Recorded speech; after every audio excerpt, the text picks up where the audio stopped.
Hello and welcome to yet another episode of Movie Bollocks. It's, finally here, finally got underway. Episode 3 with my good friend Ed Box. Now, Ed and I, I used to live in Newcastle when I was in Strange Thing. I was up there for a few years, and Ed was one of the people that I became very friendly with. He's still a very good friend of mine to this day, as are lots of people who were my friends up in Newcastle. There's going to be a future guest, Gary Foley, is going to be coming on as well. Now, Ed has actually recorded an episode of this before, and unfortunately I lost it. It went down with one of the laptops. So finally getting him on, finally having the movie conversation again, which is great. Excuse me. So, viewing habits, viewing tips, what have I been doing? What have I watched so you don't have to? Tomboy on Netflix. Okay, now this is the description on Netflix. In fact, pause it. I'm actually going to get the description up. Hang on a second. Through the miracle of the pause button, I seem organised. Here is what it says. Waking up in bandages, contract killer Frank Kitchen seeks revenge on the surgeon who performed gender reassignment surgery on him without consent. Okay, this stars Michelle Rodriguez and Sigourney Weaver. For fuck's sake. Okay, so I thought, do you know what? That sounds horrendous, but I'm going to watch it anyway. Can't be that bad. Two quality female actors in it. No, it's not that bad. It's fucking worse. It is horrendous. Michelle Rodriguez spends the first half of the movie basically being a woman who is playing the part of a man and is unconvincing. The worst part is when she comes out of the shower as a man. And guess what? Oh yeah, full frontal, CGI, hairy chest, cock and balls. Oh, you wouldn't believe it. Yeah, then the next scene after that, when you think, right, this has hit rock bottom. No, she then shags. Oh, it's just horrendous, right? Then she then wakes up, and Michelle Rodriguez has had the operation, and now Michelle Rodriguez is playing a woman, or rather playing a man inside a woman's body, and is also still unconvincing. It is fucking terrible. They've even tried to do it like a graphic novel. I mean, maybe it is a graphic novel that exists, and if it is, then it fucking shouldn't do. But anyway, the end of the movie sets it up for like a follow-up for a sequel. And I'm thinking, if this runs for one more minute, it'll be too fucking long. So yeah, there you go. Tomboy. Don't bother. Watched The Last Dance, the Michael Jordan documentary series on Netflix. Really enjoyed that. I mean, you don't really... I'm not a basketball fan at all. I'm not a Jordan fan at all. But I watched it because I do like that behind-the-scenes stuff, and I did really, really enjoy it. And as you'll find out later on, I was watching Alien 3, the assembly cut last night, which was superb. So yeah, definitely worth digging that out if you can find it. What else have I been doing? Smashed through the first season of Jack Ryan on... Ow, fuck! Just hit my fucking hand. I've got a bad right hand at the moment. Fucker. Right, hang on a second. Let me just check my list. Actually, a little bit of this is cross both worlds, movie and music. I watched Murder in the Front Row, which is the documentary of the book, which I'm staring at, that I have across the way from me. Harold Anedian, who has been on the podcast Talking Bollocks.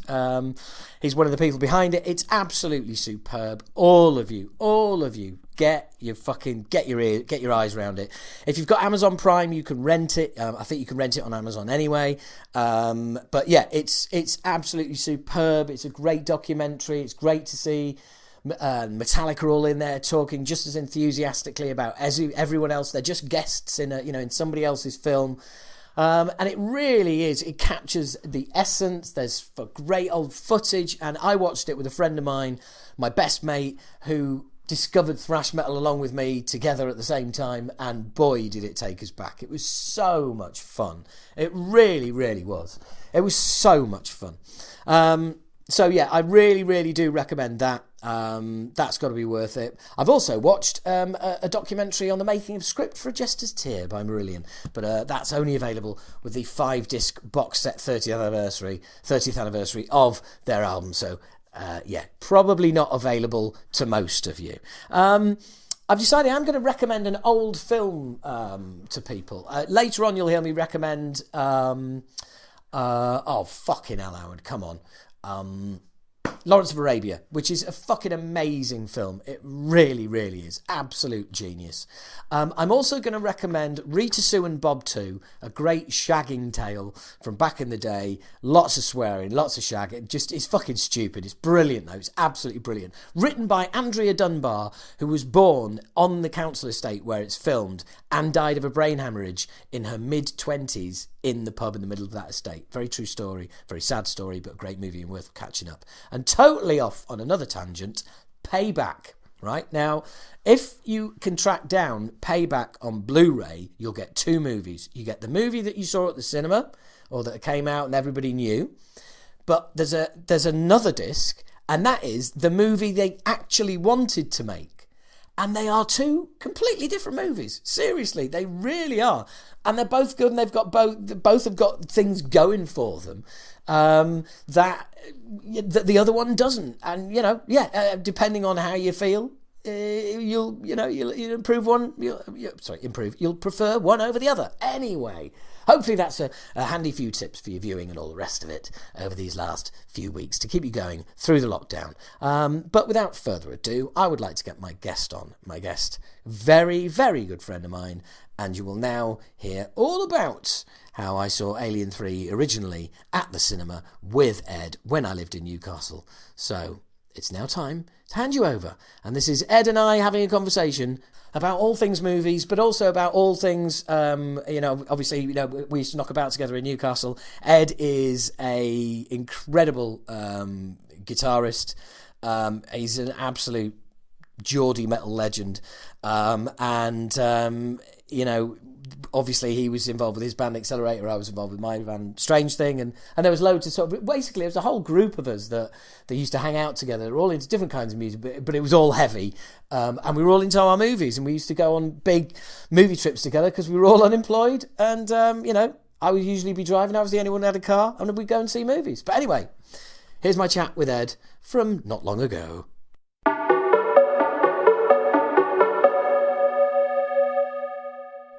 Hello. Hello there, Mr. Ed Box. How are you? I'm fine. How's yourself? Yeah, I'm not bad, mate. I'm not bad. I've fucked up my hand a bit, but other than that, if I was you, I'd be like fucking miserable. Yeah, that's why I saw like you'd been to the hospital or something the other day. Is that the reason? Yes. Yes. Your hand. Yeah. Yeah. It's just basically you'll appreciate this. Actually, you're one of the only people who will. I smashed the back of my hand against a wall. And it's like, you know what it's like. Nothing ever happens to the back of your hand until it does, and you realise that there's like no muscles or padding or anything. It's just it's bones covered by skin, and that's it. Right. Right, nasty. Any breakage, or you just bad bruising? No, luckily, luckily and unluckily, there's no fractures or cracks in it. But I've damaged a tendon. And that's annoying because I know from personal experience, having played football all those years, tendons are almost like bones. They're quite sturdy, rugged things, and when they get injured, they take ages to heal. Yeah, they're like I've never done any damage. I'm touching some kind of wood in here, but it's like that. They're kind of sinuous would be the way to describe them. They're kind of very delicate things, and they're elastic and. Yeah. Well, anyway, look. Fuck all that. How's you in lockdown? How you? I mean, you've probably watched 100 movies by now. Yeah. To be honest with you, I've been working really hard. I tend to keep me watching films or TV to late at night. Like the last sort of couple of hours of the night. In the morning, I've been taking my wife to work. She works at the hospital. So I get back, and then I've been converting everything I teach with my guitar lessons into computer form. So I've had to use a guitar program to create all the music, turn it into PDFs, and then I started doing Skype lessons the second week of lockdown, just a few, so I can send people the stuff over via like the medium of email, So I've spent about 150 hours doing that. I'm still doing something now. And I've been writing music as well, like say, giving a few lessons and making little videos of bands I like about their albums to keep myself amused. So I've been busy actually. So not as much watching. I had visions of watching, box sets all day. Yes. Yeah, so it's been a crazy old time. Well, look, good for you, and thanks to your key worker wife, and thanks to you for being a key worker support. She's a part of secretarial staff and that, so she's not front line, but it's still, they have to the kind of 1 week on, 1 week off at the moment. Mate, it wasn't like that. As far as I'm concerned, if you work in the hospital, you're on the front line, whether you're a fucking cleaner or a surgeon. At the moment, you're on the front line if you're in the building. That's it, yeah. It was mad the first few weeks because basically I had to clear all the backlog of operations and things like that. So it's kind of oh god, yeah, I can imagine. It'll probably go mental again, as I start reintroducing stuff that's been put off, But it's all a wait and see job, but it's the old waiting list goals have all been shot to pieces for a few years. Yeah, and economic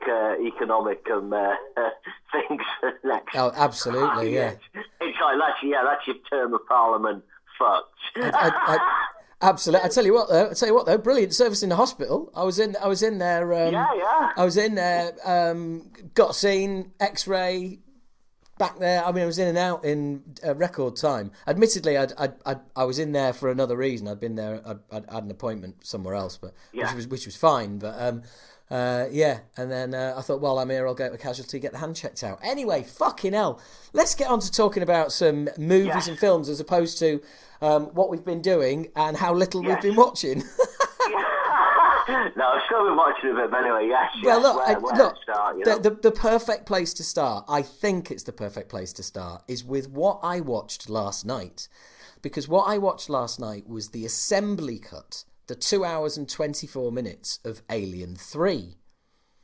Now, right, I have yes, I ordered this on DVD a while ago, and I watched it. I'm thinking I watched the same thing, but anyway, carry on. Yeah. Well, the reason and it occurred to me when I was watching it that I was talking to you the following day, and it absolutely blew me away. The fact that I think we went to see that, all of us. We went to see it on the day of release, didn't we? I think we did. I think I certainly went with. Well, it's probably. I mean, I remember going to see it, and I'm sure, like we did.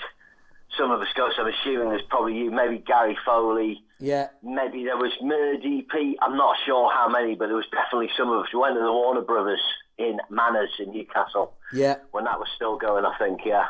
And there was a load of us. Yeah. Well, it's big. Aliens, massive thing, wasn't it? I mean, Alien and Aliens, are just like they were like two of everyone's favourite films. There'll always be the debate which is better. I think I prefer the first one but the second one's excellent in a different way. I watched it recently. It's superb. So, but yeah, it was that was it. It was a big excitement, because it's the third Alien film. I know. I remember us all being a bit kind of like, oh, right, okay. So that wasn't what we were expecting. Well, I think people kind of slagged it. They got slagged a bit at the time because there's obviously problems with it. But when I watched it, and I've watched it again, there's always been bits of it I like. I remember you saying it was like Alien with a cast of EastEnders. But there's bits in it, there's touches in it where you can see David Fincher manages to kind of break through the stranglehold of the studio, and those little flashes show what the man will go on to do, which is be one of the great modern directors. But yeah. I mean, what did you think watching the assembly cut? That's got a bit with the dog more, hasn't it? And then there's, because does it impregnate a dog, or is it a cow? A cow. That's it. Yes. So in the original cut, it's got the bit with the dog, hasn't it? and that's why the alien's a bit dog-like. But then it impregnates a cow, and then other extra footage is a more Charles Dance. I can't quite remember. Yeah, yes, yeah. Well, I watched it, and it was so long since I'd seen it originally that I started getting a bit. I wasn't sure. Hang on, was this in the original or not? Yeah. But having said that, it was a great improvement on the original, I thought. Yeah, I mean, I remember now. I'm thinking back now. I remember I actually went to see it twice at the pictures.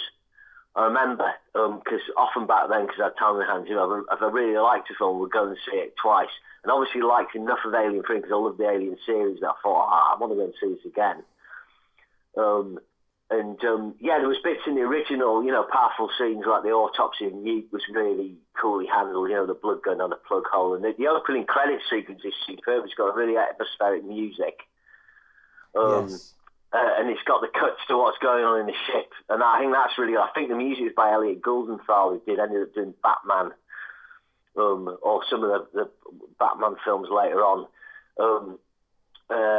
And not the new ones, but that was good. And then Ripley ends up in the colony, they shave their heads. That was pretty cool. The death scene's quite cool. I quite like that. Yeah, that was awesome. Crap CGI, but really quite powerful, very religious, with all the, I quite like Charles S. Dutton, he was good. Charles Dance was good. Yeah, Paul McGann is weird. Paul McGann, I kind of spotted him more in the extended cut, but I always remember watching the original film and thinking, where the fuck's Doctor Who? Yeah. I just couldn't, it's weird. There's quite a few actors like Pete Postlethwaite, isn't there? And then there's Danny Ralph Brown from Withnail. Yeah. So it was. Sorry, go on. I was just going to say, I think it's a lot better than Alien 4 and what came after. It's probably, there's an original trilogy. If you watch that extended cut, I mean, it's never going to be close to the first two. A bit like Terminator, really, in that respect. But it's probably a better third film than people might think it is. I would say, but yeah, no, I agree, mate. I agree. But one of the many films that we must have seen together, I remember seeing Reservoir Dogs on a Friday with you guys as well. Yes, yeah. I think we went to see Reservoir Dogs. Maybe Pulp Fiction. I remember going with a big group of people to see Pulp Fiction. Right now, by the time Pulp Fiction came out, I was living in London. Oh, you'd absconded to the smoke, right? I had, yes, yeah. I'd legged it. I think I'd seen Reservoir Dogs. I think I saw that a couple of times at the pictures. Yeah, that was that was that moment in early 90s cinema. Like I said, we were talking about Alien and obviously David Fincher, and there's the new directors who are going to start, writing the next. Yes. The new chapter in films or whatever. They're starting to put out their first works and stuff like that. Yeah. Well, yeah. I mean, for me, if we're talking of great directors at the moment, for me, Denis Villeneuve is probably the man in possession. Yes, I agree wholeheartedly. I was listening to your previous podcast with the guitarists from your band, Paul, is it? Yeah. Yeah, and you guys were like, I was kind of sitting there wanting to kind of join in. Because Villeneuve he's the modern master. He has the look combined with the Roger Deakins photography. He has this compositions and the atmosphere and the sort of camera placement that shows mastery. It's like Sicario. There's the great bit in the traffic jam. Blade Runner 2049, brilliant. What's his other one? Prisoners, Jake Gyllenhaal, that's good. That's pretty challenging. And of course, the Alien one. Yes, Arrival. Yeah, Arrival. Really, there you go, yeah, that's the mind time bending. Yeah. I mean, I had a few good jokes on Facebook about heptapod. We all need the heptapod language, and then we just never need to make a mistake. Yeah, it would be quite canny. But I mean, his record is phenomenal. But what I like about his style, and I might be repeating myself again, but is the fact that it's weird because he's got an almost retro aesthetic to the way he makes films. I mean, even in you mentioned Blade Runner 2049, which I loved. The fight scenes are they are filmed like almost in a retro way Do you know what I mean? From a Yes. distance, you can see who is hitting who. You know, there is no attempt Yeah, to yeah. make you feel like you're in it. It's almost, and like I said, it's almost like, you know, and he's in no rush. He's in no rush to tell the story. Do you know what I mean? You have to sit there, and you have to, you know, you have to build the pieces, and you have to kind of put this where the story's going together from the clues he's giving you. Do you know what I mean? As opposed to, this is the story. Yes, I mean, there's I can't remember if it was one of the people, if it was Mark Kermode, it might have been Danny Lee on the film programme. Not sure, but it said Denis Villeneuve, you know, he doesn't deal in moral absolutes. So it's that thing, you know, like Sicario and things like that. You're not going to have a clear sort of kind of, oh, I'm on this side or whatever. But yeah, that thing where like fight scenes and things like that, you know, when cutting speeds just got ridiculously fast, you know, the Michael Bay thing, and you know, it's a pleasure to see filmmaking where it's just cut together with that nice rhythm, and like you say, you can see where you are, you know where you are geographically in the scene. Yeah, and you feel like you're spending time with the characters, which makes you more invested in them, which means the whole thing just means more. Yeah, that's it. I mean, Blade Runner 2049's got any number of. I mean, you know, when I heard he was directing, I thought there's a really great chance for this. And I watched the Blade Runner, the final cut. Yeah. In the weeks before going, and you know that the final cut, the Ridley Scott, the final kind of tinkering he did. I think that is what I would recommend. Yeah, I saw that. It's really good, and then just Blade Runner 2049, he just picked up the themes really well and kind of ran with it, and used Harrison Ford really well, and just great, a mixture again of you know, the CGI but model work. And you know, I think that's what they've learned, you know, in film. It's like they thought everything was going to be CGI. They thought that was the way forward, but it's part of the way forward. But there's still the old techniques, and you can bring them all together to create the right kind of look for a film. And you know, Blade Runner 2049 had that. Well, it's like anything, isn't it? Because we you know, we've seen the development of CGI in our lifetime. So what we've seen is, it first comes out, and you like all of a sudden, boom, everything veers to, all the way across to, let's use CGI as much as possible. Let's try and amaze people with what CGI can do. And then everyone has a reaction to that and a backlash, and goes, no, let's try and not use it as much. And then you end up somewhere in the middle, which is where it needs to be, which is kind of where we are now after all these years of it being available to filmmakers, which is really, it's used to do the impossible, or where the possible would cost too much. But ideally, people shouldn't actually be able to spot CGI. Yeah. Do you know, people used to make CGI like, look at what we've done, whereas now it's like they don't want you to notice. Yeah, I think for me it was sometime in the mid-noughties or early noughties where you started to get sequences where you're like, is that CGI? You know, yes. You can always spot it before that. I was watching Solo, a Star Wars story last night, and you know, the opening sequence, there was actually a puppet sort of alien, and then there's a chase sequence. I thought, it's really seamlessly effective. You just can't sort of pick out. Later on in the film, there was in the Kessel Run sequence, there was a kind of more CGI bit. But there was another film, actually, I watched a film called Crawl last night, which is like a crocodile. Basically, there's a hurricane in Florida, the house gets flooded, and the crocs come. And it was obviously a lower budget. I imagine, you know, it's like a $20 million film, but the CGI that was in, although it was more spottable, it was impressive level for the budget of the film, you know. Yeah.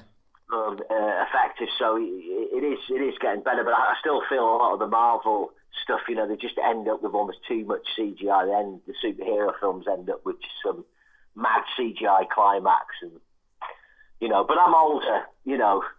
You know, I'm middle-aged now, so you know, if I was a teenager or a younger kid, you know, I might, you know, it's probably the epicenter of my known cultural universe, all that, but. Yeah. Well, we've also seen the development of drones as well, because now, you know, you can have these amazing shots, and you're watching a TV program, and there's a temptation to go, wow, look at the cinematography, look at the, like, you know, that's, and then you think, hang on, that's probably a drone. Yeah, it's interesting. I think there's an overuse of overhead shots now on TV, like The Handmaid's Tale. There's some other shows typically the characters going into wood or something. Hang on. Did you just criticise The Handmaid's Tale? Yeah, I mean... Sexist! String him up! Hashtag me too. Get him on the wall. Yeah.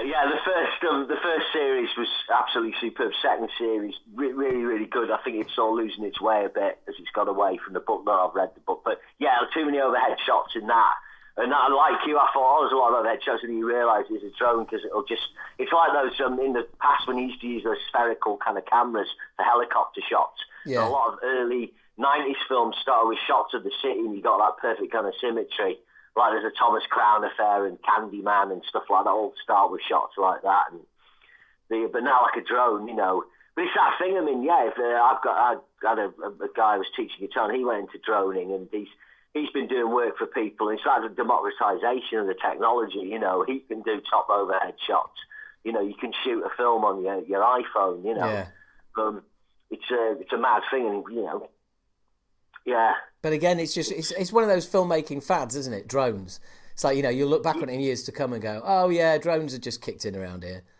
I think for me, one of the things with that kind of technology, it's great, but in the past when you used to get kind of shots and it's kind of like, oh, how the hell have they done that? Yes. And all the way through the early days of cinema, right till the sort of early part of the 90s, you got a lot of that, but then once the digital technology and digital editing and the things they could do, it became a little more, and you saw more making of things, it becomes a little more transparent how they do it. But there's still things, that occur in films where you're like, holy, how have they done that? That's just like brilliant, Well, I remember watching a scene, it was an interview with Omar Sharif, and it was when they were making Lawrence of Arabia, all-time classic. Yes. You must watch it, listeners. Yeah. Just fucking watch it, and you'll realise why. Remember, everything they do actually had to happen. There's no fucking CGI. So, we're talking about crashing a train in a fucking desert. Do you know what I mean? Yes, the famous scene that is filmmaking. Now I saw Omar Sharif being interviewed about it, and he said there's some amazing scenes that were shot from a plane. And it's of like, it's the three characters that are on camels going across the desert. And he goes, and you see those amazing shots that took hours to film. And he goes, and I bet everyone looks at those and thinks, yeah, they'll be stunt doubles. No, they're not. That is the three of us on those camels for 3 hours in the desert being filmed from a plane. Yeah. And they were like... and they were saying it's a David Lean movie, isn't it? It is, yeah. Yeah. And they were saying to him, can't we just put some? No, people will be able to tell. It's like no one will be able to tell. They said, well, you need the practice on the camels. Yeah. And just fucked them off into the desert. And it's like, now you wouldn't even film it in the desert. You just fucking green screen it. Take 10 minutes. Yeah. But anyway, sound like a fucking couple of old bastards here. Interesting one, Lawrence of Arabia, one of the problems they had was that the cameras, they use these big cameras then, but they were overheating. The desert temperatures are so hot. Yes. Like film was getting fucked, so they'd shoot stuff. And then they'll have to do it, you'd have to do it again because the film was, they had trouble refrigerating, I think, to keep it cool. But that film, the way it's shot and the way, the compositions to use the desert and place the characters in it, it's a tour de force of filmmaker, of epic filmmaking. So many filmmakers who've made epics point to that film as like, that's how you make an epic. Well, basically, nothing like that will ever be made again. No, it won't. And certainly not under those conditions. No. It's just absolute madness. But I'm glad you mentioned cameras then, because funnily enough, I was watching, like I said, I was watching Alien 3, the assembly cut last night. And the final scene where she's like about to kill herself and the rescue team have turned up and want to try and stop her, and Lance Hendrickson's there going, no. Right. And somebody from the company is filming it all. And they say, like, stop filming it. I don't want this in existence. Stop filming it. And it just stands out a mile. The shot goes to the cameraman. The cameraman's camera is fucking massive. It's like It's like an 80s TV studio camera on his shoulders. And you see that and you go, hang on. Yeah. This is supposed to be in the future, you stupid That's cunts. awesome. Oh, that's brilliant. You know, I was just thinking then, because we're talking science fiction, it's that thing trying to predict what the future's like. And Yeah. one of the cool things they did on the film Minority Report, which is probably one of the last Spielberg films I think is excellent, is they hired a futurist and a bunch of guys to kind of realistically try and, you know, put into the film what might be possible. And the bits where he's got the advertising that talks to you. Yes. You know, it's kind of that. We're not like far off that, really. You know, reading your kind of data. Yeah. But yeah, like, why did they think? Yeah, we'll still have massive cameras in the year 2080 or whatever. Hang on, not far off technology that talks to you. I've got a fucking Alexa in the other room. Oh, what? Sorry. I've got Alexa in the other room. Oh, right, well, I'll be picking up Argello's of Target, Argello's of adverts for Alien. Yeah, probably. It's a voice it'll recognise my voice. But that's a really good point, actually, as well. Minority Report is probably one of the last great Spielberg classics. What I love about that movie as well is the look, the washed out look. It is, yeah, it's very cool, it is. It's a good film. It's kind of... It's so much what I'm looking for. It's complete what he's trying to do. And it's a good cop, a good cop film as well. But I think Spielberg's kind of gone off the ball. I liked, although it's flawed, the one, what's it called? Munich, about the Mossad agents. Ah, right, yeah. I haven't watched that, I was going to get a crack. I was going to try and watch that the other week. So it's good. I mean, there's some bits. I haven't watched a bit, but it's good. It's gritty. There's some things go wrong near the end. But it's good. I think that's a worth seeing Spielberg flick. But well, of course, Tom Cruise is great in Minority Report, and also he is also good. Sorry about that. Just got to. I've got a fucking pigeon that is fucking shitting all over my balcony at the moment. And whenever I see it, I have to get out there and tell it to fuck off.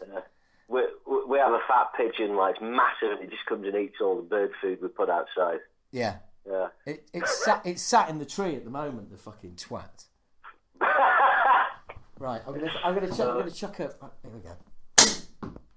Yeah, that's fucked it off.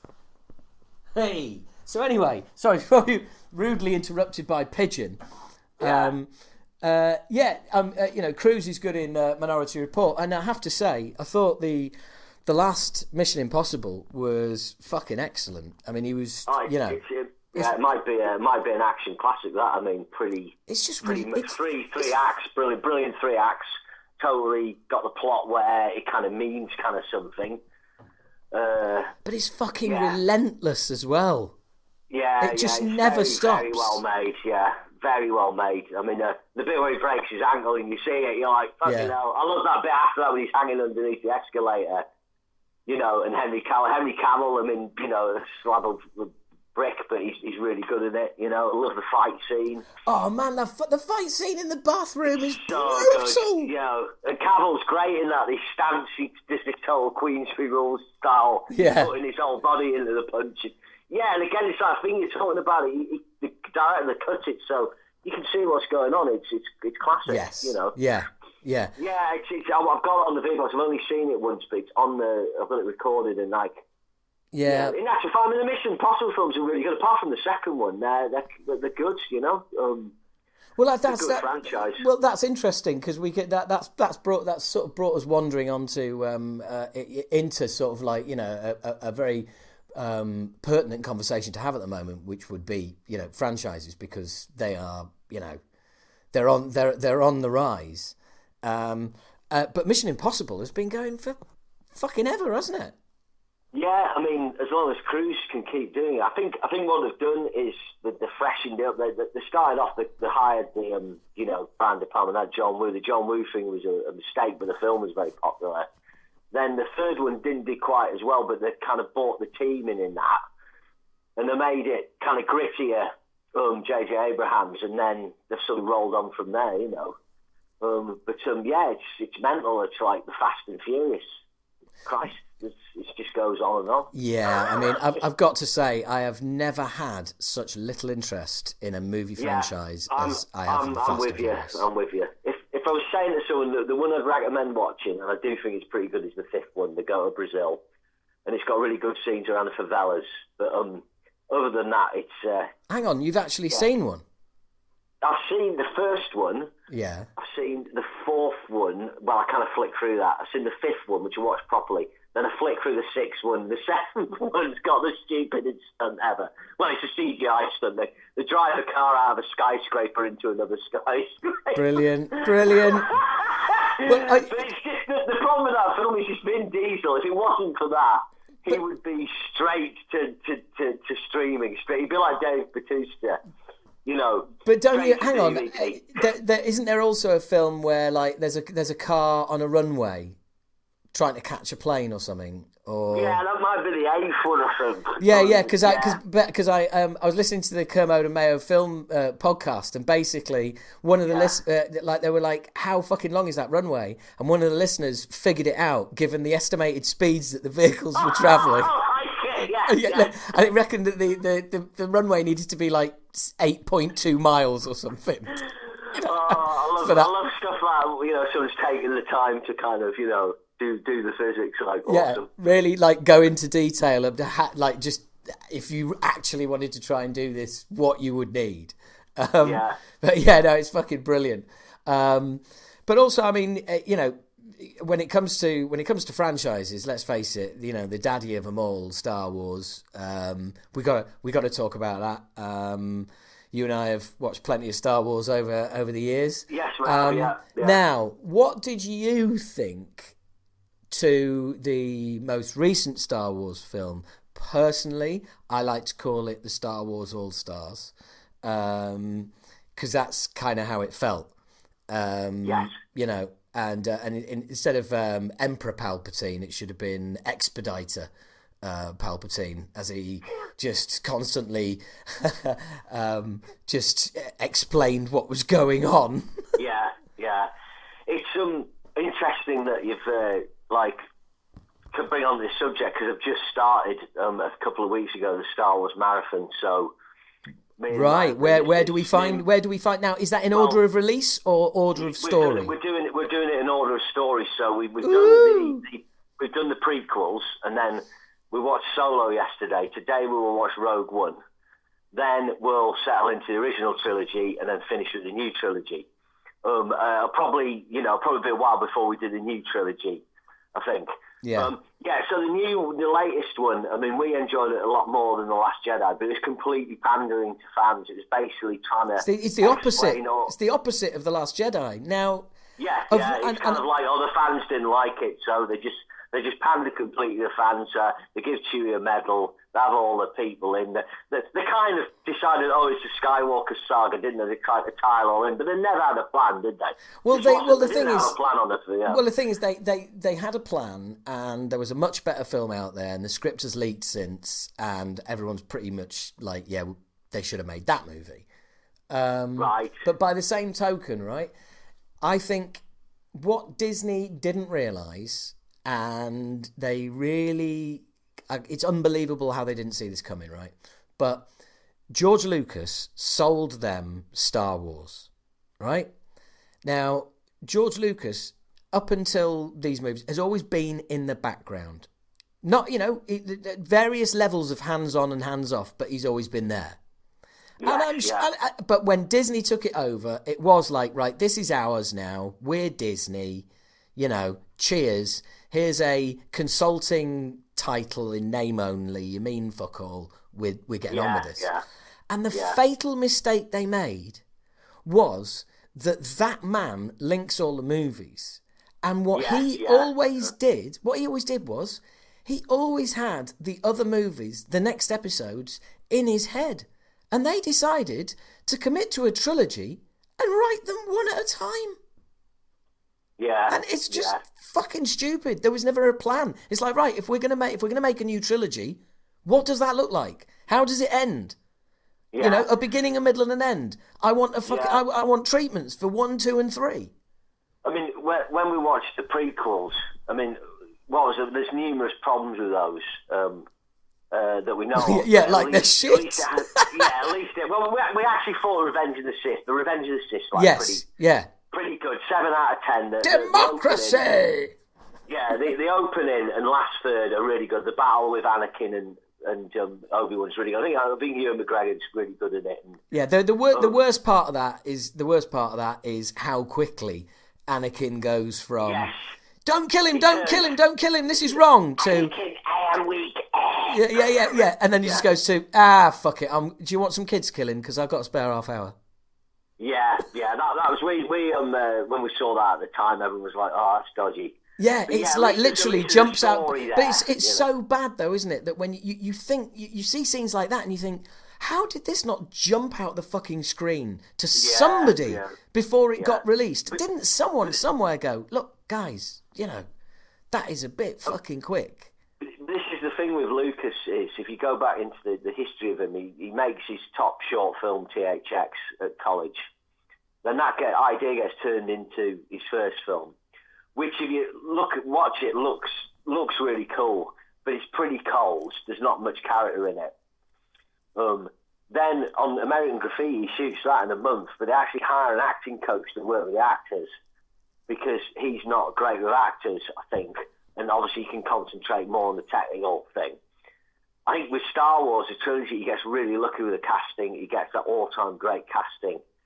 So even though, he could have gone wrong with some of the hokiness of the dialogue or whatever, the actors pull it off. But when he came back to it, he just didn't.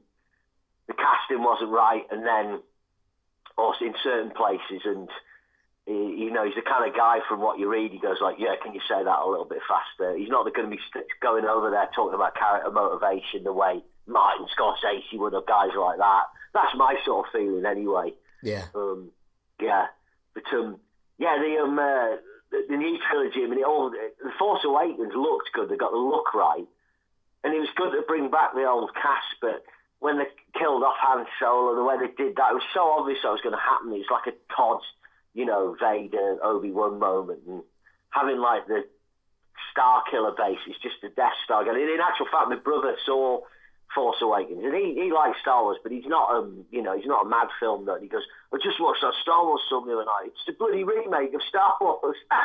Well, do you know what? To be fair, for all of its faults, right? For all of its faults, bearing in mind what our previous Star Wars cinema experiences have been like, the prequels. Yeah. I loved it. I absolutely loved it. I've got it on Blu-ray. I've got it on 3D Blu-ray. And for all of its faults, I do like it. I really, really do. There was a feeling of, oh my God, we're back. Excellent. Yes. It's like the prequels never happened. This is what it should be like. Yeah. This is what, Poe's first dialogue with the First Order is like, is humorous and off kilter, and you just think, yeah, this is it. This is what we want. And I really didn't imagine that would be the high point of the new trilogy. Yeah. I think when we saw the pictures, was dead excited. Hindsight, I'm like, I was kind of when I saw the pictures, it's 8.5 out of 10. Maybe it's a 7, but it's a good. The things that are good in it are good. I like the new characters. I like Finn. I like Rey because the casting of relative unknowns, that works really well. Yeah. But also, I think I am a fan, and I've watched it 3 or 4 times now, and I might even watch it tonight now we've talked about it. I am a fan of The Last Jedi. Right. I haven't seen it since the pictures, so... Right, I watched it at the pictures, and I was like, right, well, there's a good 20 minutes of that I would have chopped out, possibly more. But, neither here nor there. I'm not one for going, Leia shouldn't be flying, and I fuck all that. It's everything can be explained if you really want to go into depth. But what I liked was the fact, and I genuinely think, and this is making a wider point about movies as well, and I'd be interested to see what you think about this. that the reason why that film is so hated is because what it did was took everything that you had been, all of the breadcrumbs that had been laid down for you in the first film were effectively swept off the table. And it was a huge left turn. It was like, no, actually, this trilogy is not going where you thought it was. It really isn't. Ray's not special. And that big dude, yeah, he's not the master villain. And basically, it got a backlash because of people's expectations. What people brought to the film and what they expected didn't happen. And because of that, they revolted and said it was shit. And I think it's about what you bring to going to see a movie. If you know, and people brought all their expectations and they had them all taken away from them and they had a tantrum about it. Yeah, I think obviously Star Wars fans invest so much in the characters, and since the original trilogy was made, there's been so many like books and other things, so people have like sort of plot ideas or ideas of their own where they like characters to go. I mean, for instance, myself, like in The Force Awakens, I liked Han Solo to go out in the blaze of glory in the Falcon, you know, to sacrifice himself for something. You know, that's how Han should go down to me.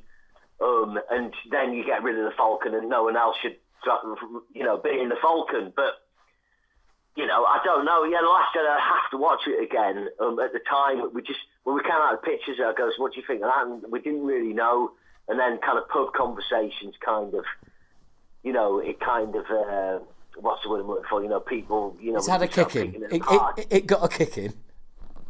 Yeah, it did, yeah. Yeah, and like, I don't know, I think people were just disappointed with the way Luke had become, you know, it was kind of like you got to the end of Return of the Jedi and you're like, oh, all's well and good. And then it's like, it's not, you know, Luke's miserable. Yeah. He's, you know, living like a hermit, and it's, but the weight of this franchise, in some ways, I think what happened in Disney, really, the reason they bought this, it was always about the theme park. Yeah. You know, what's interesting with these films, you look at the box office grosses and it tells a story. The first film, I think it grossed about $2.2 billion worldwide. It was massive, and it was, you know, the dollars taken at the American box office were a record. Then, naturally, these things would tail off for the second film. Yeah. And it did to about, I think it was 1.4. So usually the third part, they get like a bump and go back up a bit because people want to see the third bit, but they were lower. And I think The Last Jedi, and then they're really Solo and oversaturated. That's a story in itself, in its Solo. And they, you know, just people got fatigued, and, you know, the Force wasn't as strong in the end. You know? Yeah, I agree. I mean, you know, Marvel's the king now. Look at Avengers. The last Avengers film was bigger than the one before. It was massive. Yeah. You know. Yeah. Seismic. One of the, you know, the biggest film of all time. In today's money, there's still probably other films, you know, there would be a few more bums on seats, but it's right up there anyway. But that is The Force Awakens. But yeah, I just think it's like, you know, when the trilogy, the prequels came out, The Matrix came out, and then The Lord of the Rings and other things surpassed sort of Star Wars. Yeah. In terms of what's going on in film, and I just think Star Wars ruled the roost in its day, but it doesn't now, you know. And, you know, something else will come along, and that'll be, you know, people will be like, oh, that's better than Marvel or whatever, I guess, whatever that'll be, I don't know. But, well, Star Wars for me is the movie equivalent of Kiss. Do you know what I mean? Kiss were the first. Yes. Kiss were the first rock band to exploit merchandise and tap into that market. And Star Wars is that in movie terms. Yeah, I mean that's the same era as well, isn't it? Kiss, you know, they get really big 76. Yeah, I mean, yeah, and it's that Access. Kiss would be the first sort of access band for a lot of people getting into rock, and Star Wars would be young people's first, you know, really kind of hit home hard cinema experience. Well, Kiss were the first band to realise that you could sell shit to people who didn't even know who you were and didn't like your music, but liked your merch. Yeah. Yeah, I mean, I've just been on like a WhatsApp group, you know, we're doing like our favourite albums of every year, and then it's 87, and then Appetite for Destruction popped up, and I said the thing that annoys me now, I'm not a fan, but it's like you get people just wear the T-shirt. Yeah, you know, yeah. They go to the gig because they know Sweet Child of Mine, but they don't really know the music. You know, it happens to all these bands, Metallica and DC and stuff like that. They're not invested in the deeper culture of that band. True. But you see, the thing is, this is interesting because what we're talking about is about things becoming culturally iconic and breaking out of their particular zone that they're in. So, for instance, having just watched 10 episodes of The Last Dance, the documentary on Michael Jordan and the Chicago Bulls, I couldn't give a shit about basketball or Michael Jordan, but I really enjoyed it. And what you do realise is there's a man, the greatest basketball player who's ever played the game. There is a man who had a cultural impact beyond sport, and not just beyond sport, beyond his own country. You know, Michael Jordan's career has impacted your life, whether you are aware of it or not, culturally. Yeah. You know, we don't play basketball in this country much, but we know who Michael Jordan is. Exactly. But the point is that his cultural impact is beyond basketball because it's about clothing, sportswear. Nike were nobody when he signed for them. Nobody. Yeah. They expected to sell, in the course of the first 3 years of the contract, they wanted to sell $4 million worth of shoes. And in the first season, they sold $122 million worth of shoes. Wow. I've got this on my Netflix. It's just, it was in Netflix before, and I've actually added it because I saw that you put on Facebook. Yeah. You know, this is top. Cool. Well, the point I'm making is that some things just break out of their. So, for instance, people wearing basketball boots as a fashion item. Can you imagine how that's pissed off basketball fans over the years? Everybody wearing around, wearing it's like, fuck you. You're not a fan. You're not a player. What the fuck are you wearing those for? Yeah, I mean, I suppose because I'm completely precious about music. I'm too emotional. But that's what I mean. There's somebody somewhere else in some other walk of life who's equally precious about their thing that's become mainstream, and they're the ones going, "Fuck you!" You know, you don't know anything about this. You don't know the rules. You don't know where this came from. You don't know how it started. You've got no interest in the culture. You know, you're just wearing it because you think it's cool. And it's the same as some guy or some girl wearing a Guns N' Roses t-shirt because they think it's cool. It's weird. I mean, I was watching a gardening program before, very rock and roll, and one of the girls living in the fast lane as always, Ed. Yeah, well, it's my other half. She's in a bit of gardening. We've got a little yard where we. Anyway, she had an MC5 t-shirt on, you know. So I was thinking, that's interesting, you know, kind of kick out of jams is kind of like a cool cult thing. Whether she's in MC5 or not, I don't know, but yeah. It's that thing, isn't it? You know, it does outstrip its original origins to become, you know, bigger. Yeah, absolutely.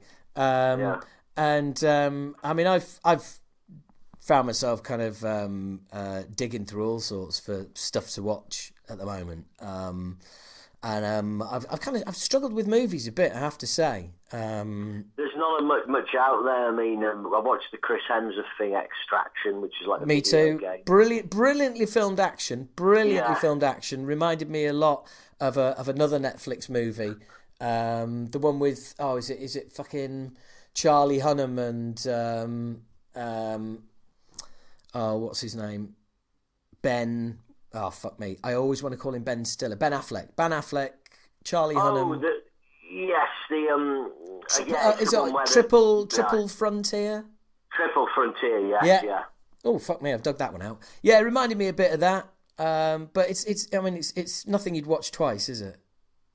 No, I mean I thought Hemsworth was good. He suited the action role. You know, he's kind of slimmed off a bit from 4, and he's a good actor. And I thought the young kid was good.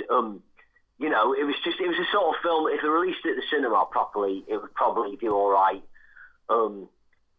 It's just difficult. Action films have really kind of died a bit. When we were going to pit cinema back in our early 20s, I mean, action films were king. You know, Arnie, Sly, Bruce Willis, things like the Rock, Bruce Willis, the film The Rock, not the actor. Yeah, Bruce Willis. And you just look for John Woo. You know, you look forward to those films all the way through the 90s because they just delivered like, you know, the awesome one-liners, the awesome action. Yeah. And that's kind of died a bit. You know, all that action has just kind of been sublimated into, you know, the superhero thing, and it's different. But yeah, it's a funny thing, Netflix films. But there's a few things. Like I watched something. We've got Now TV and we've got the Sky Cinema as a kind of bonus. And I watched something called Little Monsters last night, which is quite funny. It was like zombies. They're on a kids' school trip, and then some, you know, thing in a lab. Oh yeah. It's a British film, isn't it? It's in Australia, but it's got American actors and Lupita Nyong'o. Right, it was okay. good. It was funny. It was funny, and then we watched that Crawl.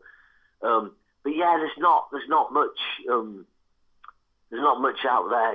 It's pretty fallow. Yes. Really. Yeah. Well, do you know what? We're cracking on in the conversation here, and I've got to be honest with the listeners.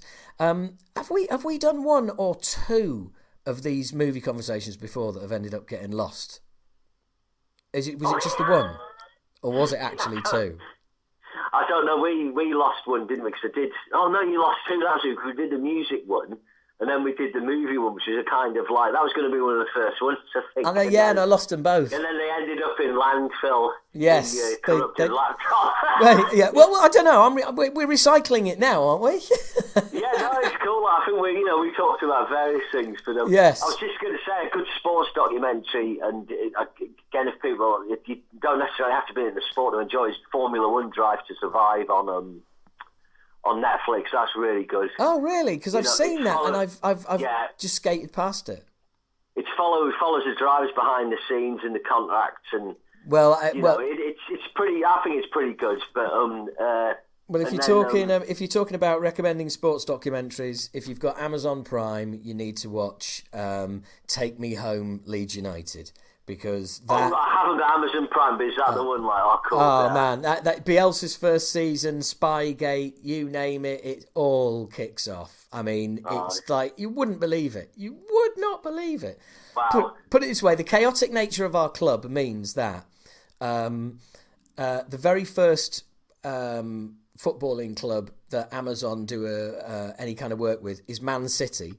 Second, Leeds United.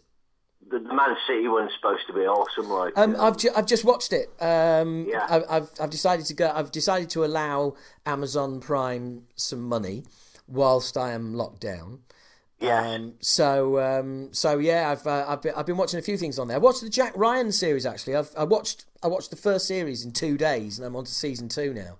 And it's not bad. I mean I've demolished it, so it must be half decent.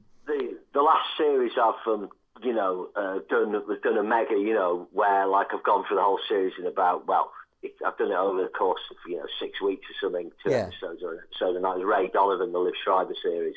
Now you see, I've watched that from episode 1 to the very final episode. Yes. And yeah, it's good. I mean, some series are better than others, but it's been a good show, and like there's some interesting things. The sort of legacy of child abuse is an interesting. Yes, yeah, but also I think one thing that and maybe it's just me, but one thing that can make that series really difficult to hang in there with is most of the time I just want to kill John Voight. I love Tom Voight, but he's such a... I mean, to be honest with you, when I first started watching it, I really didn't like the character. No, it was over the... Yeah, I just thought, what's he doing? It's over the top. It's like, not a strong enough director, TV director, didn't tell John Voight to tone it down. But after a while, it becomes familiar, but it's still annoying. Yeah, he's funny when John Voight... I mean, he can be a great actor, but he can overdo it, but...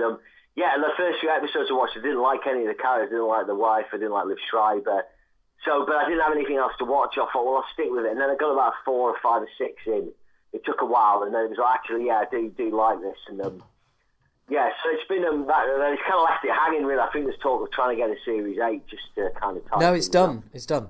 It's definitely done, is it? Right. It was cancelled 2 days after the final episode was broadcast. Yeah. I mean, my next thing to do, obviously, at the moment, I'm 6 episodes in on the new season of Better Call Saul. Then it's Ozark season 3. Yeah, done Better Call Saul, done Ozark. Yeah, Ozark's good. I like Better Call Saul as well. Not as good as Breaking Bad, but what is. And then there's something else I'm going to watch. I'm threatening to do Prison Break, actually. Everyone always says Prison Break's addictive. I just never got around to that. Okay, here is some advice. Okay? Right.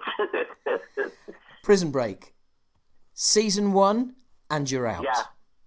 Yes, I heard that. So I'll watch season 1 and then, It's like all the people who watched Lost, you know. It was like, you know, you're getting... Yeah, exactly. I mean, you know, oh, look, there's a massive chicken living on the island somewhere. Hey, that opening episode of Lost, the most expensive TV episode ever, amazing. I mean, it was just like... I've never seen any. And I've got. I don't think I ever am going to, because there's such great stuff out there that has to be watched. Yeah, it's an interesting one. We Lost. It's like what we were saying about Star Wars. They never had a plan, and I think that's a lot of problem with a lot of TV. They come with this great idea. Yes, yeah. But they don't have a plan, and then it gets like The Walking Dead. It took them into the second season to kind of work out where they were going. But Netflix is. Dead's gone wrong. Yeah. Oh look, Walking Dead became Talking Dead. Less gore. Less bore, more gore. And then I was out after about season 2 or 3. And do you know what? You're absolutely right. I will not even give a new series a go now if I think the premise hasn't got legs. Because what's the point? Because I know they won't have. I know it won't have legs. Like there's a new one on Netflix. Can't remember what it was, but it was like, you know. This many people are trapped on an island, or they've woken up here, and I thought that'll be great for one season, but that's it. That idea, you know, not every idea can stretch across a whole movie. Not every idea can stretch across a. I mean, you ever watch a movie and you think, yeah, that should have been a short film. They've based or a comedy, and they've taken a comedy conceit and an idea. And it was a sketch, and they've stretched it over like 90 minutes into a movie, and it should have been a 3-minute sketch. Do you know what I mean? It's like, and so when I see those things land now, I'm like, do you know what? I'm not going to bother. Yeah. You know, if I can't see a story arc, because all that happens is you get dumped. Yeah. You know, at the OA. You've seen that on Netflix, The OA. No, never seen that. No. Right, put that on your list. Yeah. Is it good, yeah? Well, Jason Isaacs is in it. What's it about, the OA? Mate, I've watched 2 seasons, I couldn't tell you. Right. But it's worth it, yeah? Well, actually, I could tell you, it's about time travel. It's about, what's the word? Astral projection, almost. It's fucking insane, right? It's insane, but it's very watchable. The ending is one of the, like, properly, actually, the last scene of season 2, the last sort of 30 seconds, minute, I was stood up in my front room watching it. Right. Do you know what I mean? As in, like, hang on a second, something's gone wrong here. What? I'll just make a note of it, like, that was a show we started watching. We got a copy off a mate, but then, because I haven't got Amazon Prime, it was The Man in the High Castle. Right, that's still that is still going, and I remember I watched a couple of episodes, but I don't know, I'm not so sure, but definitely there's only 2 seasons of the OA. Yeah. But it's proper freak out TV. Yeah. So it's all it sounds interesting. Yeah, I'll definitely check it out. It's really, and it's just one of those things where the depth of the concept, because it's real high concept stuff. And again, you know, it's in no rush to tell its story. The acting, the casting, I mean, it's all incredible. Incredible. It is spellbinding while you're watching it, and it's one of those things that you can be watching it and going, do you know what? I haven't got a fucking clue what's going on, but this is great. Yeah, Do you know what I mean? And that's when you know you're watching something decent. It's like another sport documentary supposed to be good, Sunderland Till I Die, on Netflix, but I haven't watched that. Ah, right, yeah, no, I haven't watched it, and I can't be bothered because I've watched the Leeds one, and I couldn't give a toss about Sunderland, so... Yeah. And I watched the Man City one purely because I wanted to see Pep, and you know, I look, it doesn't matter whether it's making movies or sport or whatever, if it's behind-the-scenes footage, I'll watch it, and it doesn't matter of what. Yeah, it's always interesting, isn't it, stuff like that. Well, it's like basketball, you know. I mean, watch 10 hours of that, but it was fucking amazing. And God, the access that the media have to American sports stars is unbelievable, right? He finishes playing a game. It's been very emotional. I think it's the first game he played since his dad died, and his dad's seen every game he's ever played. He's lying on the floor of his dressing room, absolutely howling his eyes out into the carpet. And there's literally a photographer about 5 feet away taking pictures. Wow. And there's a film crew in there because you're watching it. Yeah. And there's people talking. And there's Michael Jordan lying on the floor having an emotional fucking breakdown. Yeah. It's I'll have to watch this. Yeah. It's well, just remember this. The very end of episode 7 is my favourite part of the whole series. Right. Yeah. It is. Oh, it's rocking. Anyway, look, fucking hell. Shouldn't be teasing you with stuff that you haven't even seen. There's a thing on Netflix actually, is the documentary that won the best Oscar documentary. It's called American Factory. I haven't watched it yet, but that's on my list. Oh, right. Presumably about consumerism in North America and everything else. I don't know. It's basically a Chinese company takes over the factory. And then the Chinese, the owners come in and they have to kind of learn how to work together with the American factory workers. But right. I watched a really good documentary that won the Oscar a while ago. Is the O.J. Simpson one. Now sometimes that's on it's on iPlayer. It's about 8 hours. It's absolutely super. Yeah, but especially with what's going on at the moment. If people watch it, it's just to be honest brilliant. though, mate, you can't beat the Netflix series. If it's OJ you're after, you can't beat John Travolta. Oh, that is brilliant. I love that one, and I love American Crime. I love the Versace one. The guy playing the killer in that's fantastic. I didn't see those on B2 at the time, but when I watched them on Netflix, I was like, it's great. Yeah, no, I loved that. Have you seen? By the way, have you seen this Capone thing with Tom Hardy in? Because no one seems to rate it. What's that on? It's kicking around somewhere. It's on. I don't know. It might be on an illegal channel. Oh. Right, I haven't seen it. Actually, just quickly, like speaking of Capone, that was the last series I watched before Ray Gone. Was a Boardwalk Empire. I'd never got around to watching it. Every time it was on Now TV, it would have like 2 days to go or something. Yeah. So I managed to watch all that. Stephen Graham plays Al Capone. Yes. But I enjoyed that. It was quality. Do you know what? I watched. I think I didn't. I don't think I watched the final season of Boardwalk Empire. And I can't, and I couldn't tell you anything about it, and I can't remember anything that happened in it, apart from the bloke with the mask and the young boy who used to shag his mum, and he was fucking awesome. He was the best thing in it. And I just remember thinking that the character, like, for a start, just the name just is not scaring me. And Steve Buscemi doesn't scare me, and his character didn't scare me, and I didn't give a shit about him. There was something... I don't know. In that, for me, I just felt like he didn't have the star quality to carry that series. Yeah, maybe. I mean, I enjoyed it, but I would understand it probably looked it was kind of better than it sort of was. But yeah, I mean, I kind of always wanted to watch it, I suppose, because Scorsese was involved, and then.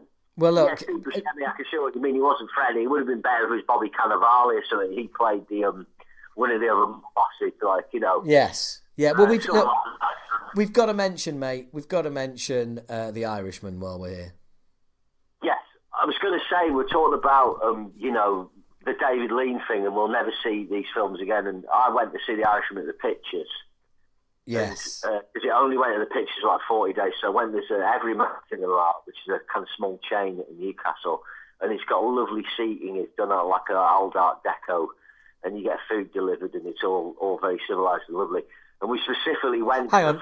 You You get food delivered, so you can get a Tesco shop delivered. Well, no, but they bring that before the film starts. They bring you the drinks and everything. You put your order in at the bar. You go and sit down and they bring it, and you sit at a lovely sofa. I mean, it costs £13 a pop. But it does make all the difference, that shit, though, doesn't it? It's nice. I mean, it's got a lovely. It's lovely. It's like the Tyneside cinema, but kind of with loads of money spent on it. But for people listening, like who do listen, the Tyneside cinema is the art house cinema in Newcastle. So the everyman's kind of doing the art house kind of. It looked like that inside, but they're a small chain. Yeah. But anyway, the Irish was showing, and we went because we thought we'll never see these guys again in a film like this. And Scorsese, he's not going to get the money. That's a brilliant idea, mate. You were absolutely spot on. Yeah. Well, and I thought like that. Yes, it's too long, and we've seen him give these kind of performances before, but I did enjoy it, and it was. It was a pleasure. Well, to experience it, but Again, I felt like it was like spending time in company. It was like spending your time in the company of these characters and seeing how their lives played out. It almost washes over you. Yeah. I mean, it was long, but I didn't kind of feel the length as much. I mean, if I was watching it, maybe at home, but that's a nice way to describe it. Yeah. It was, the people involved in it meant a lot in my life. And it's like, just be back with those guys, it was, but we'll not see the like again unless, they decide to give Scott. I don't know what his Netflix viewing was like or how many people it attracted to the. Well, I've got to tell you my Steve Graham story from that film because I heard him interviewed. And he was being interviewed. I can't remember where it was, but he was about the scene in prison when he's in prison with Al Pacino, and they're doing the scene in the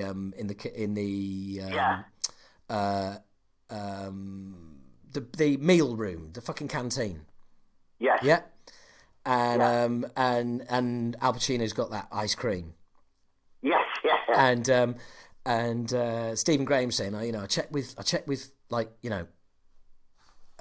we'd done a couple of scenes, and I checked and said this, and they're like, this is the have we got any more ice cream? And they're like, yeah, we've got one more bowl. And he's going, right, okay. He goes, because I thought, right, this take the ice cream's getting it. And he goes, so I'm sat down there and with doing the scene with Al Pacino, and then I smashed the ice cream across the table, out of the way, and I reach over and I grab him, and he hadn't done, and he said, I haven't done that before, and Scorsese shouts, cut, and Stephen Graham goes, and Stephen Graham puts him down and goes, are you okay, Al? And he goes, he just completely ignores me, and he looks over and he goes, hey, Marty, do you see that? The kid scared me. Oh, how good is that, Stephen Graham? I mean, Stephen Graham's a total legend. Yeah, but being in the company. I know, and Stephen Graham's laughing, going, "Here I am, I'm in a scene with Robert De Niro and Al Pacino. I'm roughing him up. I do this scene, I get the reaction I want, and he goes, and he calls me the kid. He goes, I'm 40 fucking 5. Yeah. I mean, I enjoyed Pacino's performance. He was doing some Pacinoisms, but you expect that. But there was some good stuff, apparently Stephen Graham was pretty scared. Like Joe Pesci was pretty giving him a hard time early on because he was like, "Oh, is this guy good enough?" and stuff like that. But then apparently Joe Pesci warned him once he saw him at work, because you don't want to mess with Joe Pesci. Well, he was the one that was refusing to do it, wasn't he?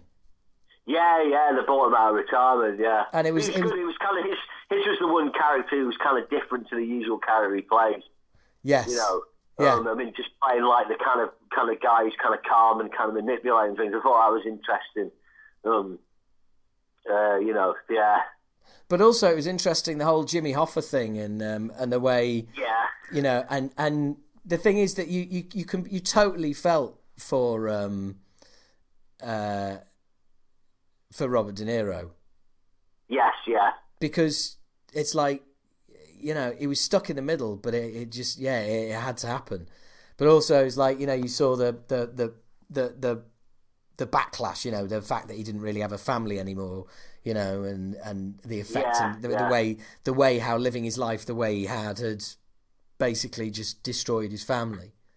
Yeah, it was poignant. The last sort of scene was really cool with him just in the doorway, sort of half closed. You know, I thought that was it was cool. That it was interesting. The stuff about Jimmy Hoffa was interesting. I saw the Jack Nicholson Jimmy Hoffa film when that came out in the early 90s, and I watched that again recently before this came out. It's not very good, but it's you know, that's got a different sort of take on it. But it's interesting. Yeah. Well, look, Ed, it's about that kind of time where I like to start winding things up, and there's a few standard questions. Yes. Starting out first up, favourite genre, if any. Oh God, that's really hard, isn't it? Just I love asking that one. Oh, you know, I don't know if I can. I suppose it pushes science fiction. Yeah. Yeah. Science fiction, yeah. Okay. It's like in 2001, Planet of the Apes, the new Planet of the Apes trilogy, which I think is the best in years. Science fiction's because, you know, it's just always interesting. You know, I like, you know, I watch cult sci-fi like the Amiga Man, and I watched old 50s sci-fi, TV sci-fi. Yeah, science fiction, I'd go for that. Yeah. And let's all not forget, kids, Logan's Run, possibly the greatest TV show in all time. Logan's Run, only had one season. I know, but it's legendary. Yeah. It's fucking legendary. Logan's Run's like they were going to remake. Bryan Singer was going to remake the film, and it is an interesting story. The scope to do a really cool remake of Logan's Run. It's one of those films. It's kind of the film itself's a bit kind of. Oh, the film's naff, but the TV series was fucking great. Yeah. But it's interesting, though, isn't it, the film? It's still... Who was in the TV series? Which actors? Mate, I can't remember. And more questions for you. You can have one favourite director, or you can have a favourite male director and favourite female director. It's entirely up to you. Favourite director? Oh, it's kind of old school. It's probably Alfred Hitchcock. Bloody hell, I had you down as Scorsese all the way. It's probably Hitchcock's probably like the first director, you know, I kind of became aware of, these guys behind the camera make films. There's probably more Hitchcock films that I think are top. Right. But it's a close one. I mean, I like Stanley Kubrick and Scorsese. Those three would probably, Sergio Leone, you know. It's just like Hitchcock's got so many films, you know. He's got a massive backlog. But yeah, I mean...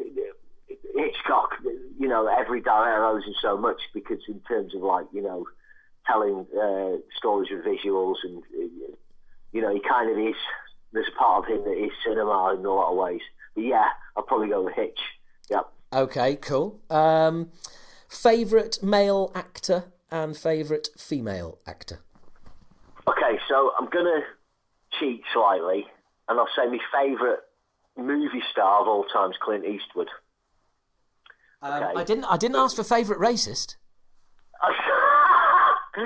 My favourite movie star of all time is Clint Eastwood. My favourite actor, screen actor, it's probably Pacino. And Pacino's a movie star, but you know, it's just slightly different thing to what Clint is. Well, they're both fine actors. Yeah, I don't know. I mean, Clint's, but I've always seen Clint's more of like a movie star. You know, he's got a star persona, whereas like Pacino, you know, like Michael Corleone, he's very different from Frank Serpico, and he's very different from Sonny and Dog Afternoon. You know, I think Pacino kind of slipped more into a star persona as he went along, but... Right. I'm cheated. I'm sorry. No. Fair enough. No, I like that, and you know, it's you know, the rules aren't hard and fast. They're always there. I'm a firm believer in rules are made to be bent. Yes. And female star. Yes. Yes, female actor. Oh, gosh, tricky. Yeah. Sorry. I'm just kind of racking through my head. It's probably. Basically, Ed is currently revealing the deep nature of his sexism. He cannot think of one decent female performance. Probably the actress who kind of stands out for me, who's kind of I found the most interesting, has had an interesting career, is Jane Fonda. Right. Yeah, no, that's well, activist and actress. Yeah. She's had like three or four acts in her life. I read about autobiography, but the first really adult film I saw, one of the first ones was Clute. I saw that when I was 10, where she plays a prostitute. And it's a thriller, but it's kind of got conspiracy thriller overtones, but she wasn't actually very good. I'll give you a quick one. The modern actress, I think, is consistently good, and she's beautiful as well. But if you watch everything she's Charlize Theron, yes, she's just so good. Like Mad Max, Bombshell, she's brilliant in that. Yeah. The thing, a young adult where she plays, she goes back to her hometown. But also shout out here for Scarlett Johansson, I have to say. You know, I was listening to your podcast. Agree with you. Johansson, best thing she's done in Jojo Rabbit, but I don't totally rate her. But she's very good in Jojo Rabbit. But true story, right? Scarlett Johansson did the 2000 and whatever World Cup draw. Whichever one it was the one that where France beat Ireland in a playoff and Thierry Henry handballed into the net and the goal stood. Right? Yes, right. And Scarlett Johansson did the World Cup draw for the groups, the FIFA World Cup draw, right? And on YouTube, you can see a rehearsal. And at the rehearsal, she takes the ball out and goes, and it's Ireland. Oh, no, sorry, France. and fucking everyone in the room just pisses themselves. And ever since I've seen that clip, I'm just like, she is the perfect woman. yeah, that's cool. Like, yeah. And in Jojo Rabbit, I mean, if you don't want her to be your mum, then you just fucking disgust me. She was very good. She really she kind of was perfect casting. She was really good. What was your feeling on that movie, by the way? My wife loved it. I liked it. I like I pronounce it. Taika Waititi. That's it. Yeah, I like his take. I love What We Do in the Shadows, the film. I liked Hunt for the Wilder People. Yeah. I liked Thor Ragnarok. Yeah. He's got a take on stuff. So I liked him. There's something coming that's going to be a bit for me. There's something coming that's going to be a bit special as well. What from him? You mean? Yeah. Yeah, he's definitely he's got something, you know. I mean, no, there is a project. There is, and I'm racking my brain trying to think what it was. But I remember someone saying like, so and so. Yeah, he's been signed up. Yeah, I watched Scarlett Johansson Marriage Story on Netflix. Adam Driver. I thought I wasn't as into in that. I thought Adam Driver was. I cannot bring myself to watch that. Just the name of the movie, Marriage Story. Yeah, it was all right. It was the acting was good. Adam Driver was very good. I can't think what the film is. Is it basically people they're just acting their faces off, and it's like, wow, this is great acting, but it's like, well, the guy does that. The director's kind of Woody Allen. He tends to do middle class intellectuals. I'm so glad I haven't watched it. Yeah, you need to see my analyst. Yeah, basically. No, you need a good kick. No, you need a good kick. Kermo tore into Woody Allen's new film, like to come out 3 years later, you know. Cause, I haven't watched that yet. I haven't got to that part of the podcast yet. I'm got their podcast on, but I haven't got to that part. So I shall look forward to it. Well, look, I think that's all my questions. Favourite movie, favourite actor, favourite actress, favourite director, favourite genre. Oh no, favourite movie. My favourite movie of all time. Now, you see, the thing is, I have started turning around and saying to people, I'd be like, what's your favourite album of all time? What's your favourite metal song of all time? And I've started saying, I'm not going to answer that because that's fucking impossible, right? Yeah. It's fucking, whatever I tell you now, I'll have changed my mind in 5 minutes. Yeah. And I'll change my mind again tomorrow. So what I will do is you can have a top 3 movies, because I think that kind of that gives you some genre room, and I don't know, I mean, again, you'll probably give me 3 and then regret the 3 you chose. That's so difficult, there's films like Joy that I've loved, since a child, and then there's films that I kind of appreciate the kind of artistic accomplishment of. These days I'm kind of more into what I enjoy. So three films. I'll pick 3 films that I've just total I could watch and it's just for pure enjoyment. Yeah. One is The Bad and the Ugly. Another one would be Where Eagles Dare. That as a kid at the pictures on a rerun. Yeah. And kind of goes up, moves up all the time is The Thing. That would be, you know, the top horror. Wow, that's a shout, mate. That is a shout. Yeah, but there's other stuff, you know, kind of like more, you know, directors' movies like 2001 and Chinatown and Vertigo and Great Escape's an all-time favourite. You know, that's another crowd pleaser. Goodfellas. Rambo.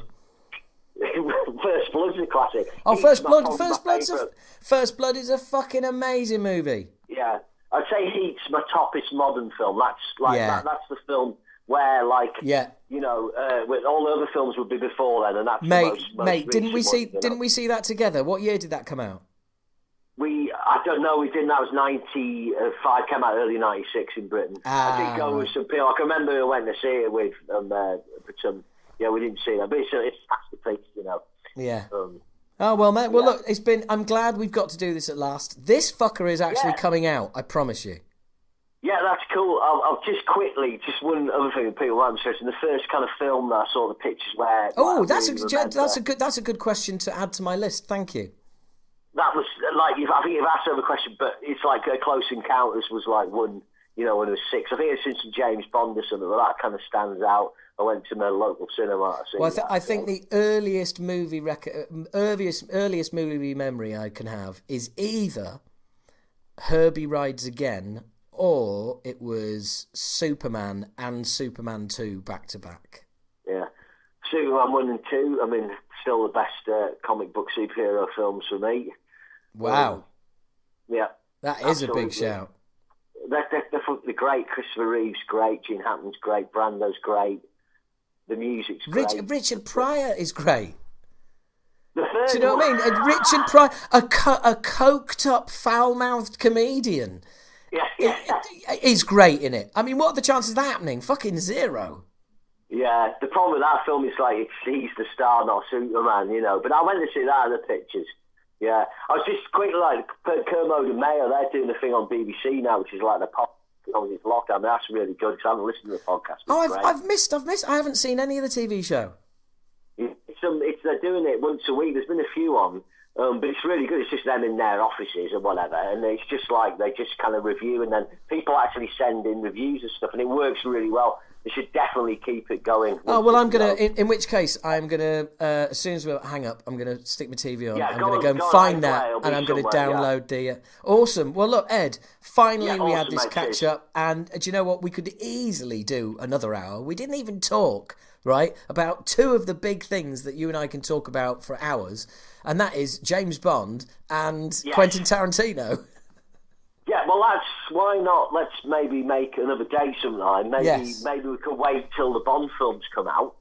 I've got a feeling they might just premiere this shit on fucking streaming. Mate, pay-per-view, 20 quid. I hope so. James Bond, global premiere. I think that might happen. I hope so because I think, for me, I mean, fuck it. Let's just have a little bit of the deal now. I mean, look, for me, the reboot of Bond is one of the greatest things I've seen in cinema, and I know that sounds like a real grandiose statement, but Daniel Craig, the first blonde Bond, I mean, that was a big deal when it was announced. I mean, it's hard to believe that now, but it was. And Casino Royale came out. Chris Cornell doing the fucking Bond theme tune. Everything about it was, we are different. This is a new beginning. This is a new era. We're building a franchise for the future, and it was fucking awesome. And every film since then has been a fucking disappointment, and they have gone backwards and backwards and backwards. And we're back at the stupid gadgets side, which back then when the Casino Royale was coming out, it's like, look, yeah, okay, there's the defibrillator in the car and everything, but we're not going to have somebody with stupid gadgets. And then Skyfall with fucking Javier Bardem channeling Frankie Howard as an unscary villain. Mr. Bond.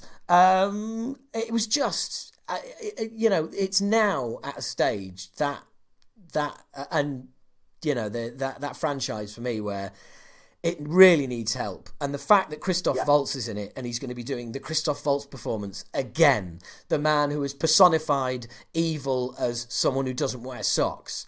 And I just know he's going to do that fucking Austrian ice cream selling fucking performance again. I'm keen to see what they do with the new film if the guy that brought in the director, obviously Danny Boyle went. I'm keen to see what he does. I haven't watched. I watched the teaser trailer, but I deliberately haven't watched anything else because I don't want any spoilers. I want to just go into the cold. So I'm hoping they can finish Daniel well.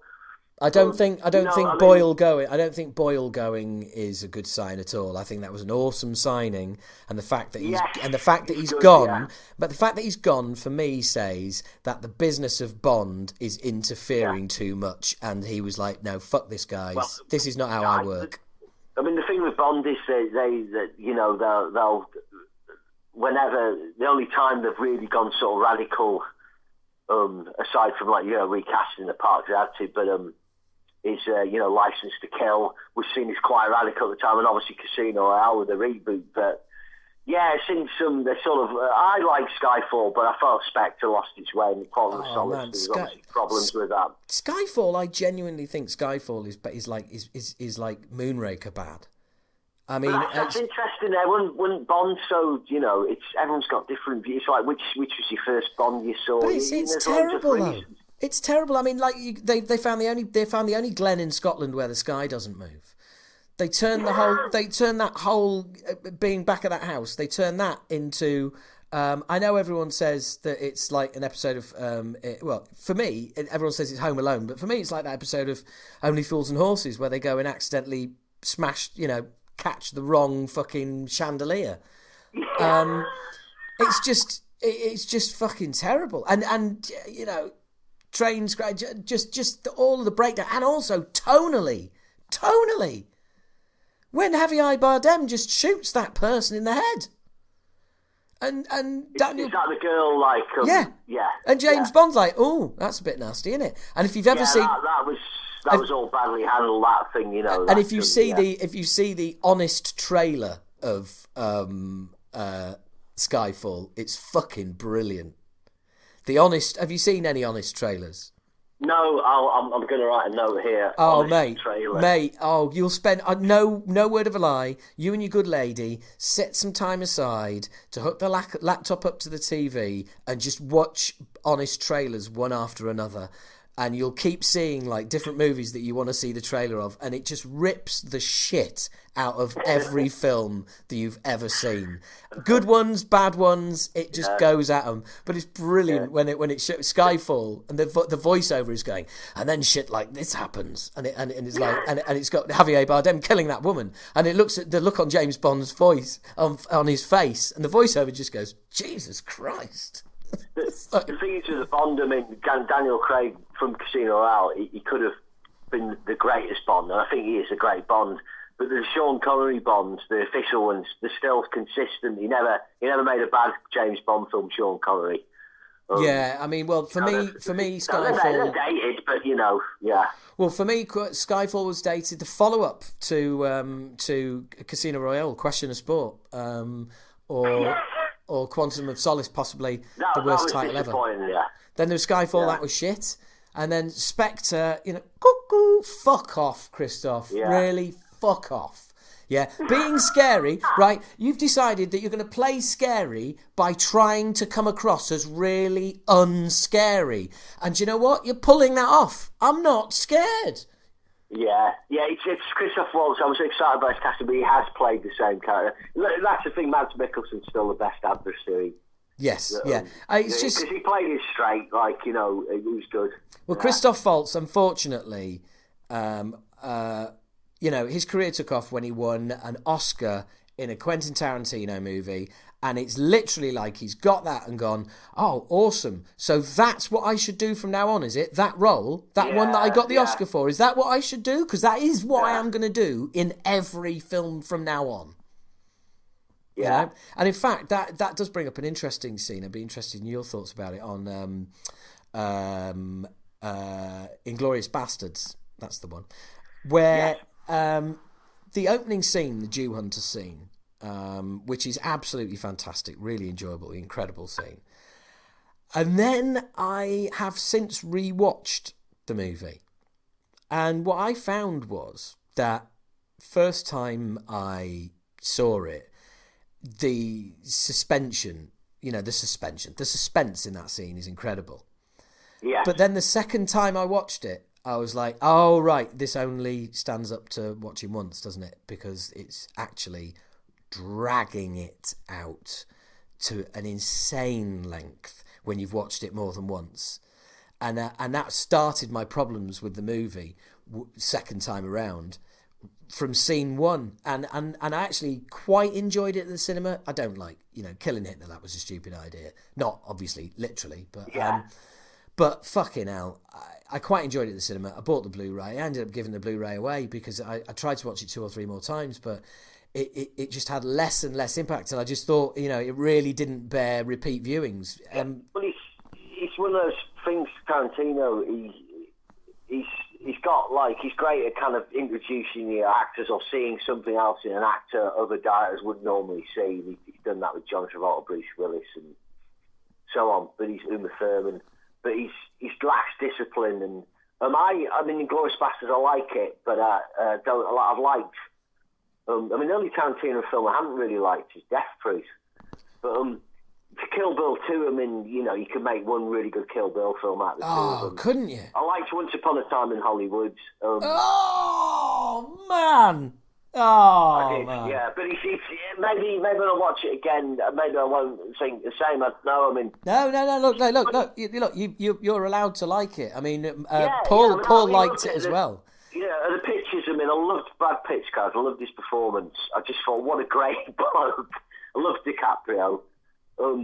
It is weird that rewriting history thing he's done again. Obviously, I remember, your podcast you're talking about. I think with Tarantino, Reservoir Dogs, that was cool. I think Pulp Fiction for me is his classic. It just stays the right side of stuff with all. It's talky but not too talky. Jackie Brown's like.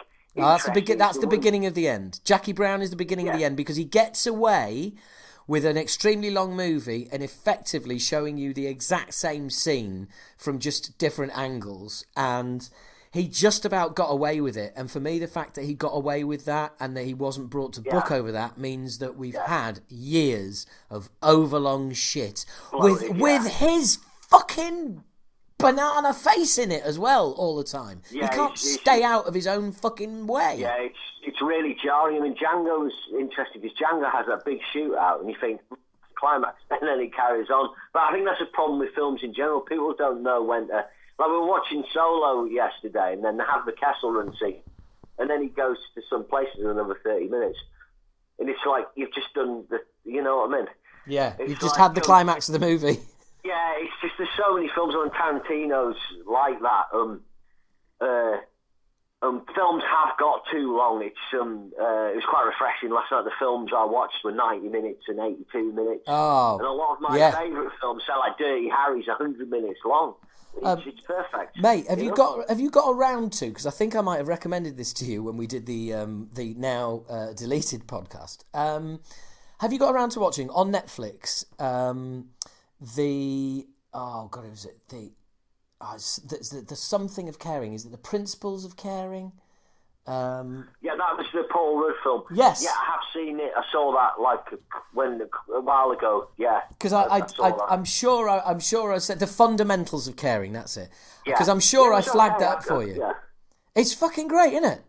Yeah, it was okay. I didn't love it, but it's good. I would understand, like people like. But just 90 minutes. It's comedy all the way through. The gags don't stop. There is some, there's character journeys and all the rest of it. Yeah. Speaking of character journeys, actually, have you got yourself round to watching The Gentleman yet? No, I haven't. That was I was on the Virgin last night. We were thinking we could buy a movie, and that was one we were thinking of. But any good? Well, I'm not a fan of Guy Private Hertfordshire School Cockney Richie, the Mockney cunt. But Do you know what? It's functional. I have to say, it's all the usual Richieisms, and some of them are just totally out of date. For instance, Hugh Grant playing a journalist who's going to like break these crime syndicates because he's going to give secret dossier to his fucking that are hidden in briefcases, and he's going to give them to his editor, and he's going to bring down all this crime. And it's like, so is this the 80s then, when newspapers were big? Yeah. Oh no, it's set in the current day. It's just massively out of fucking date. Oh, he's put 4 suitcases of all this evidence hidden around it. Why did he put it in the fucking cloud like every cunt else? It's weird. I mean, Guy Ritchie's strange because, even when Lock, Stock came out, it was kind of at the end of the kind of Cool Britannia thing that had kind of almost. But I didn't get Lock, Stock. I didn't get Lock, Stock, and I've still never seen Snatch.